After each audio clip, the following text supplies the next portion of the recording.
How does the tech that runs our world really work? We break it down to its fundamental truths. This is First Principles.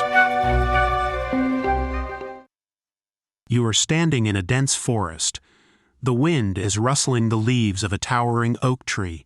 Sunlight filters through the canopy, dappling the ground in shifting patterns of gold and shadow. You hear the crunch of dry twigs beneath your boots.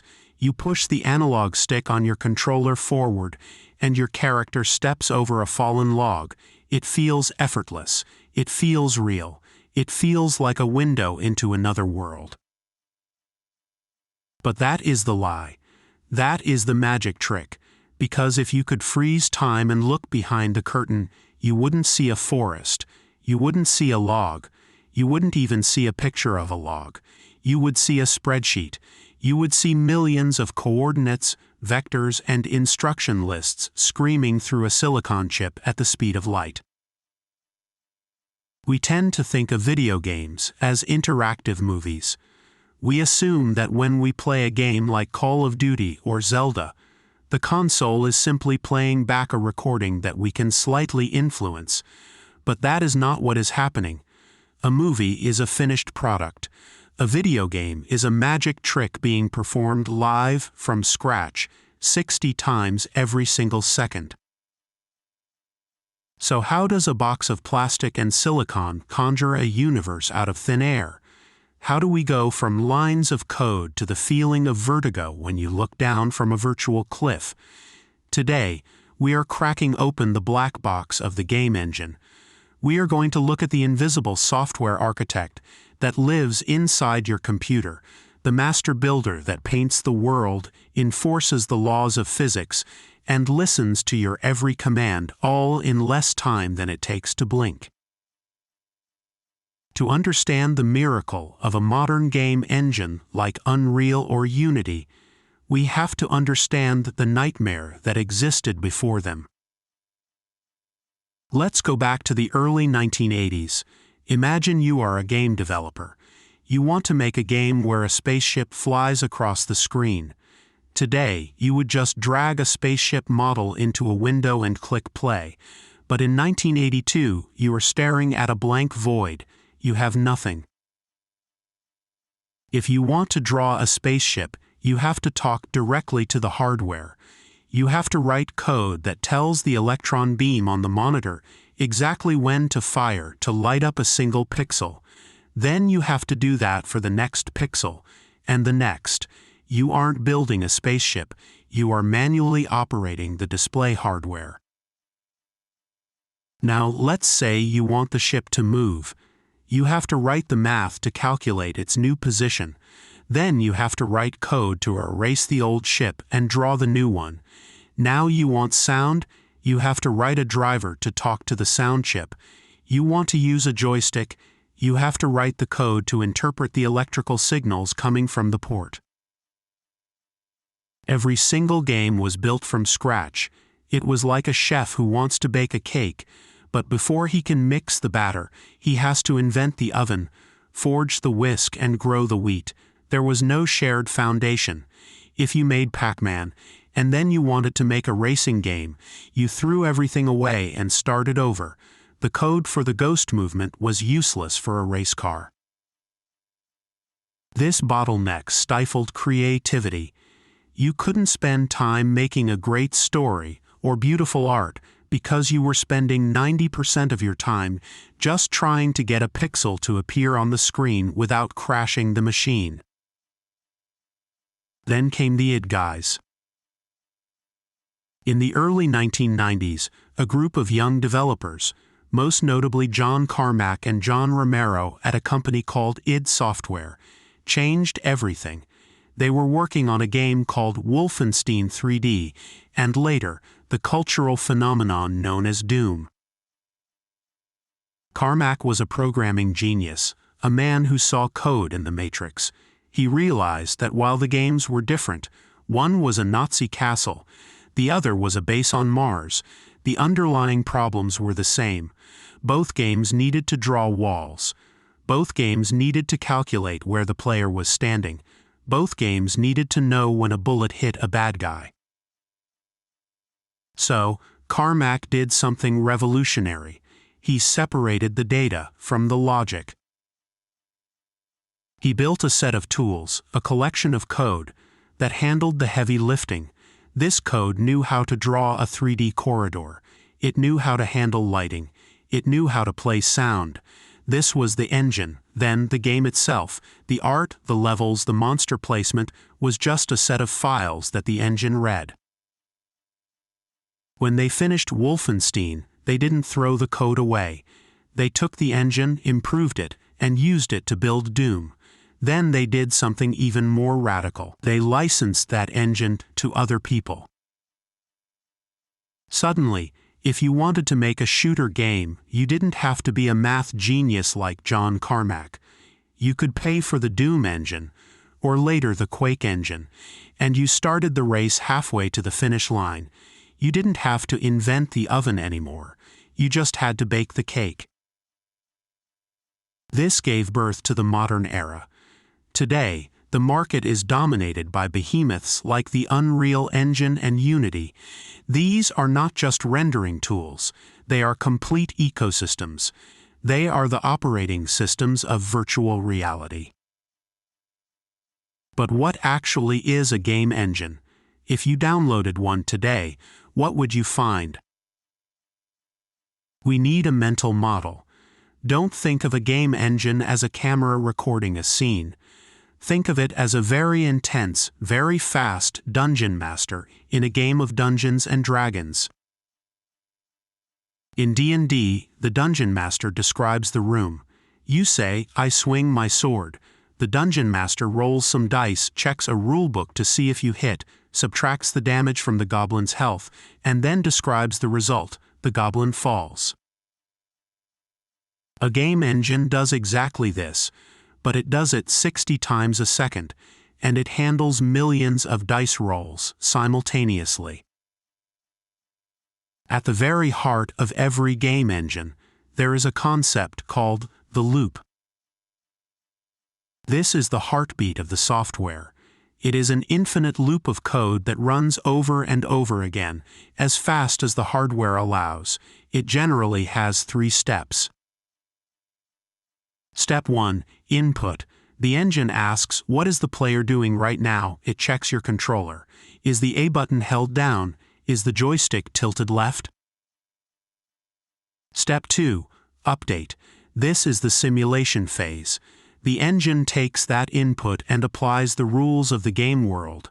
If you push the joystick forward, the engine calculates your new position. It runs the artificial intelligence for the enemies. It checks if you walked into a wall. It updates the position of the sun. It advances the simulation by one tiny fraction of a second. Step 3. Render. The engine takes all that data, where everything is, where the lights are, where the camera is looking, and it draws a picture. It paints the frame onto your monitor. Then it immediately goes back to step 1. Input, update, render, input, update, render. If the engine can do this loop 30 times in a second, we say the game is running at 30 frames per second. If it slows down, if the math gets too heavy and the loop takes too long, the game stutters. We call that lag. Lag is simply the dungeon master taking too long to check the rulebook. Let's break down the 2 biggest and most complex parts of this loop: the rendering engine and the physics engine. The rendering engine is the artist.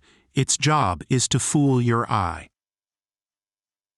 Here is the common misconception. We look at a character in a game, say, Kratos from God of War, and we think the computer is storing a little statue of Kratos inside the memory.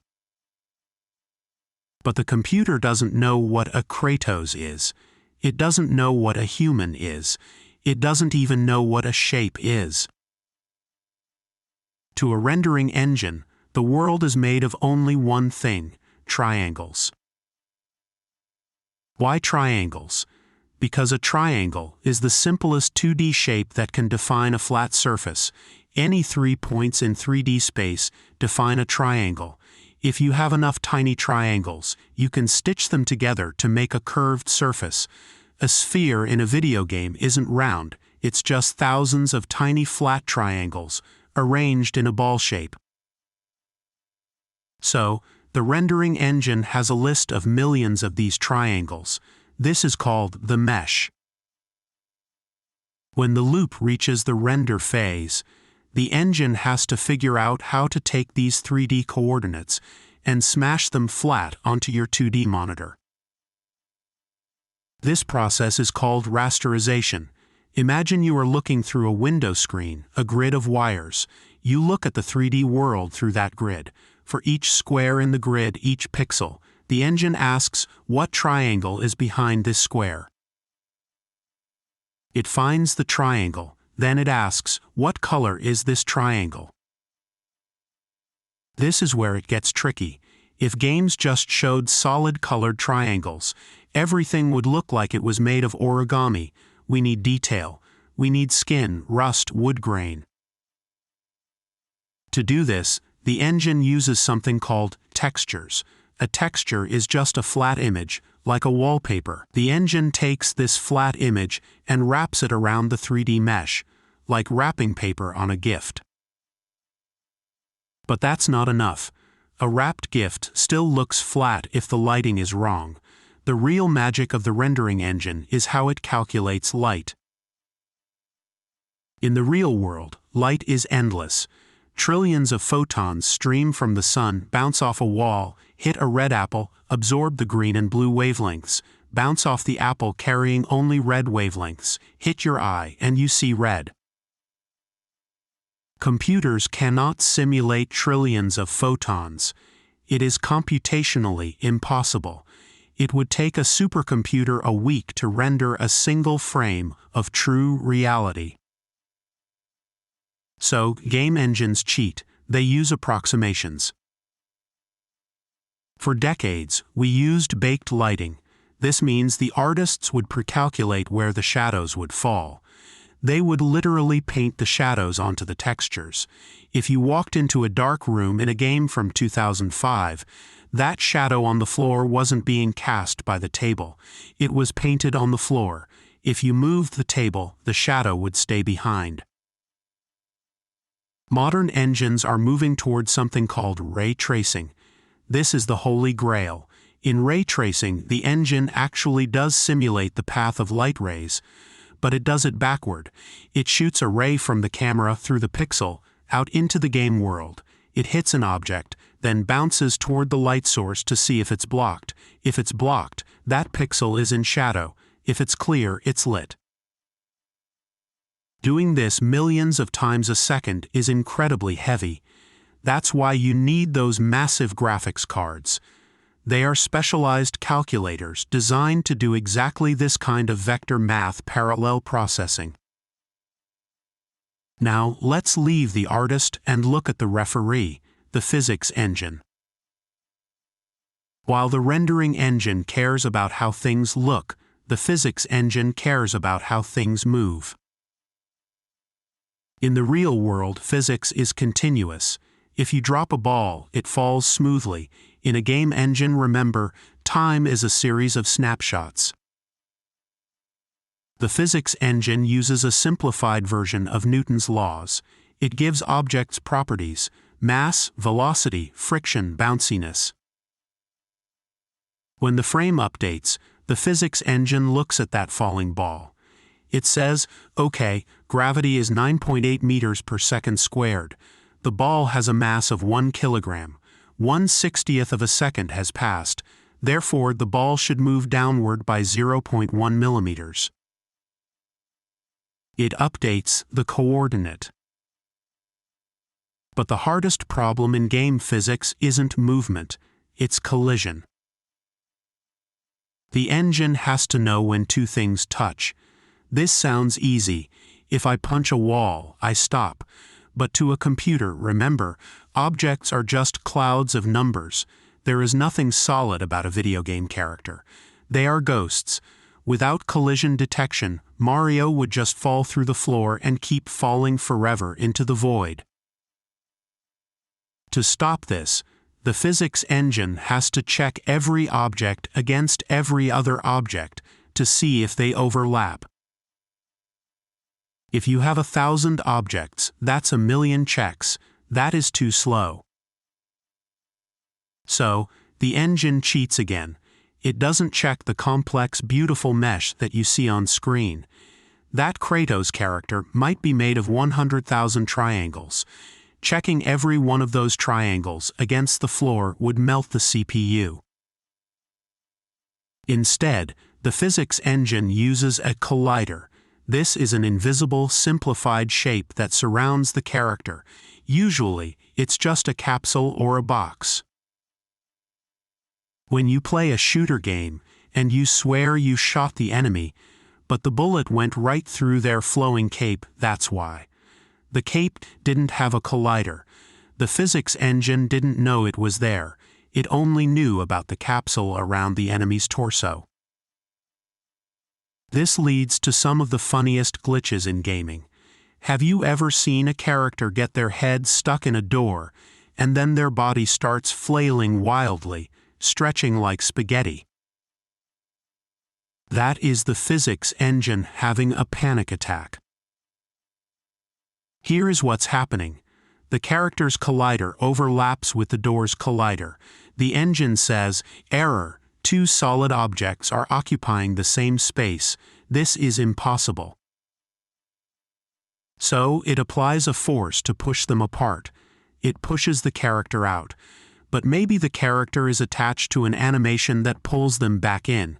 So the next frame, they are overlapping again. The engine screams error and pushes harder. The forces escalate, bouncing back and forth, until the numbers get so big the character launches into the stratosphere.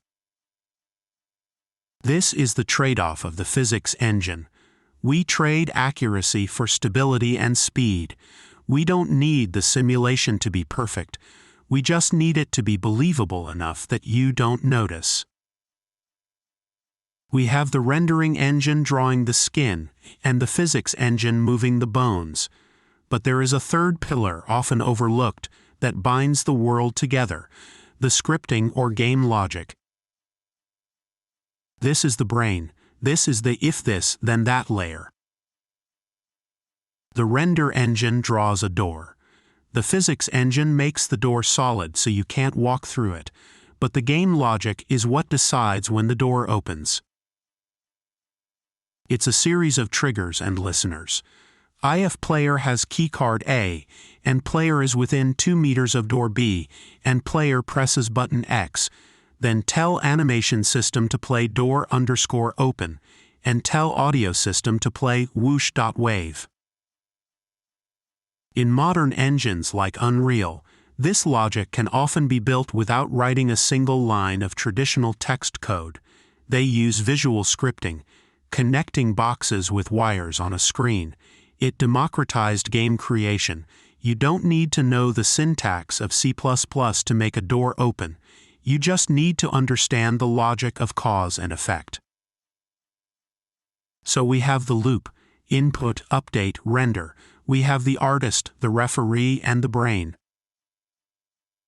But there is one more principle. One giant, unseen mechanism that makes modern games possible. It is the most important magic trick of all. If you are playing an open-world game, like Grand Theft Auto, you see a massive city, skyscrapers, traffic, pedestrians, clouds, ocean. It feels infinite. But your computer has a limit. It has a limited amount of RAM, short-term memory, and a limited amount of processing power. If the engine tried to draw the entire city of Los Santos at once, every car, every person, every trash can, your console would catch fire. So, the engine uses a technique called culling. The principle is simple, but profound. If you can't see it, it doesn't exist. Imagine the camera in the game is a flashlight in a dark room. The engine only renders what is inside the beam of the flashlight. This is called frustum culling. The frustum is the pyramid-shaped field of view of the camera. The engine does a quick math check before it renders anything. It asks, is this building inside the pyramid? If the answer is no, if the building is behind you or to your left, the engine ignores it completely. It dumps it from the rendering pipeline. As you spin your character around, the world is literally being created just in front of your eyes and destroyed just behind your back. But it goes deeper. What if there is a building in front of you, but there is a bigger building blocking it? You can't see the small building. Why waste energy drawing it? This is called occlusion culling. The engine calculates line of sight. If an object is hidden behind a wall, it doesn't render it. This leads to a philosophical realization about the nature of these virtual worlds. They are Potemkin villages. They are facades. When you look at a mountain in the distance, the engine isn't drawing the trees on that mountain. It's likely swapping out the complex 3D model for a simple 2D picture of a mountain because you're too far away to tell the difference. This is called level of detail or LOD. As you walk toward the mountain, the engine quietly swaps the 2D picture for a low-resolution 3D shape. As you get closer, it swaps it for a high-resolution shape. As you stand right next to it, it loads the high-definition textures of the rocks. The engine is constantly juggling, swapping, hiding, and revealing, managing the illusion, so that you never realize how little of the world actually exists at any given moment. It is a master of economy. It spends its resources only on what matters to you, right now. This is why, when you move the camera too fast in some games, you might see the world flicker or see white void for a split second. You moved faster than the set dressers could put up the walls. So, what have we learned? We've learned that a video game engine is a high-speed loop of input, simulation, and rendering. We've learned that it translates 3D math into 2D pixels through rasterization. We've learned that physics are just approximations of collision, and that the world is a hollow shell that only exists where you look. But looking at a game engine through the lens of first principles teaches us something fascinating about our own reality. These engines are the ultimate expression of simulation theory. We are building universes. We are defining the gravitational constants, the speed of light, and the density of matter for these digital worlds. And just like in our physics, we find that to make the system work, we have to quantize it. We have to break time into frames. We have to break space into polygons. We have to break light into pixels. When you look at the progress from the wireframe tanks of 1980 to the photorealistic humans of today, you are watching us reverse engineer the complexity of our own universe. We are trying to build a mirror that reflects reality perfectly. We aren't there yet. The light isn't quite right. The physics are a little floaty, but the gap is closing. The game engine is more than just a toy. It is a tool that allows us to dream with our eyes open. It allows us to step outside the bounds of our physical reality and inhabit a space where we make the rules. It turns the computer from a calculator into a canvas, and it turns the player from a passive observer into an active participant in a living, breathing, calculated miracle. The next time you pick up a controller and push the stick forward, take a second to feel the weight of it. You aren't just moving a picture. You are spinning a centrifuge of logic, commanding a silicon brain to build, destroy, and rebuild a world just for you, 60 times a second. And that is a magic worth playing with. You've been listening to First Principles. Until next time, stay curious.